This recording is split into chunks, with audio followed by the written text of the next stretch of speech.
Before we get started, here's your material list. Don't forget to name your name tag on an anvil before bringing it out to name your Endermite. Hey everybody, welcome to No Charm All Farm, where today we're going to build an Ender. So we're in this fresh end, and why don't we get to it? First of all, head yourself away from the islands to the very edge.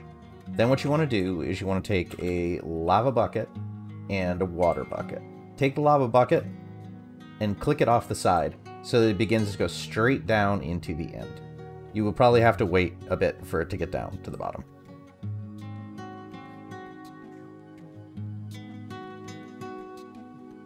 Once you're 100% sure that this has gotten all the way to the bottom, go next to it and click the water bucket.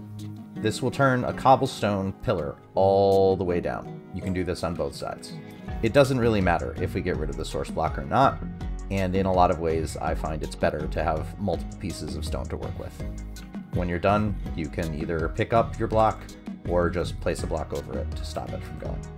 Once this is done, select one of your columns and start to dig down. Watch carefully to make sure that you don't go all the way into the void. This is the advantage of using multiple columns, is that you can see when you're getting close. You want to go all the way down to where you're at the final Y level, which will be a Y level of 1. If you don't have a mod like I do, you can hit F3 and check it in the debug screen. Once you are at a Y level of 1, take a non-spawnable block, such as leaves or glass, and look at the island. Hold shift, and you want to go out 128 blocks away from the island. So note which your X and Y is right now, and you want to go 128 blocks, or just keep count. Once you're at the end here, make yourself a small platform. The size does not matter, but it should be at least 5 by 5, depending on how much of a landing area you want and what your design is going to look like. We're going to build a small collection system here just for ender pearls, realizing that this will fill up very rapidly.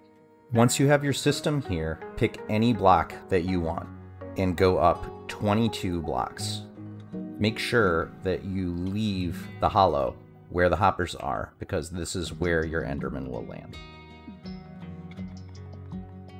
When you hit your second block here, you can close off this area, making it a complete chimney.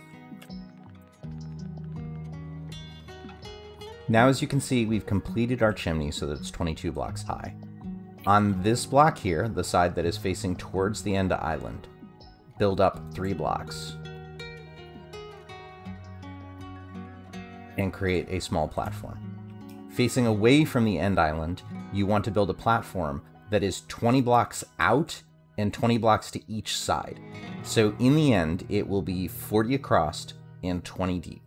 So when you're done, it should look exactly like this. I've made it out of end stones so you can differentiate from the end bricks that we did in the first step. In order to make sure that your Endermen are going to be properly corralled, you can put fence posts all the way across. It's not necessary, but it does increase the efficiency of the farm a little bit, and it makes it safer. When you're done, it should look like this. The material of all of these is not important. It does not matter. Any material will work, as long as this is a spawnable location and that is a fence. Hop on top of your platform here and build yourself a 6x4 platform. Once you've built up your platform, build a minecart circle like this with powered rails and regular rails. Put a minecart on it. Now you're going to want to take your ender pearls and start tossing them around until you get an Endermite. Be sure that you have a name tag ready to go, because they will despawn quickly. For safety, it may make sense to build up a platform here, just to make sure that the Enderman cannot see it, because sometimes they will be extremely aggressive. So let's go a couple of times and see how long it takes us to get our Endermite.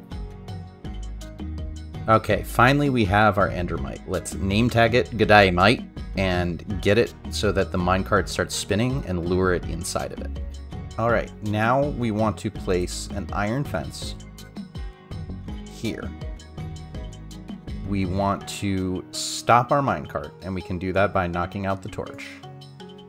And we want to create a series of rails that lead directly to this. And it's actually easier to make this one powered.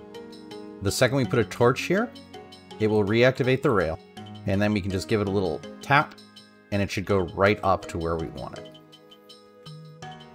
All the rest of this is now unnecessary, and we should be able to just knock away all of this, get back to the point of where we only have this, and then you want to put carpet 3 blocks high on here. The color is irrelevant, so do whatever makes you happy. Then knock out this block, this block, this block, this block, and this one. And now the Endermen will go crazy, and they will all start dropping down the hole. The carpet is here to make sure that they cannot teleport up on top where the Endermite is. Lastly, come down to your platform of leaves here and build a roof on the 3rd block. This will make sure that no Enderman can approach you or attack you. Endermen are 3 blocks high, so as you can see, this one cannot get out of this area if we boxed it in. We could literally just do this and then attack it with impunity, and it would be irrelevant because it can't get to us.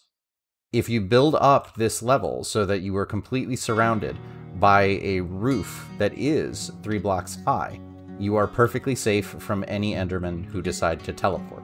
Endermen have a chance of teleporting whenever they take damage, so you want to go and create it all along your path here in order to stop them from having anywhere to go.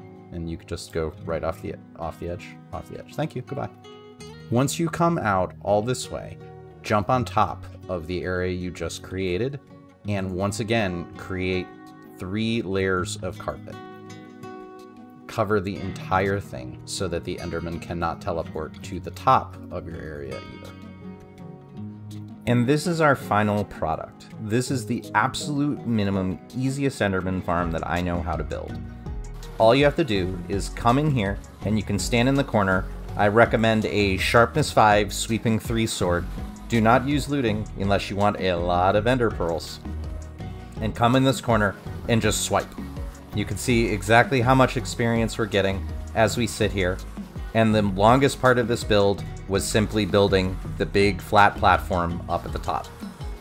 There are many different designs you can do with this, and if you want ideas, I recommend checking out episode 18 of my series Building Bread, where we build and decorate a fully functional Ender that has Ender Pearl storage, ejection, and can catch anything else that we want. And as always, I hope you have the most wonderful of days, and I'll see you soon.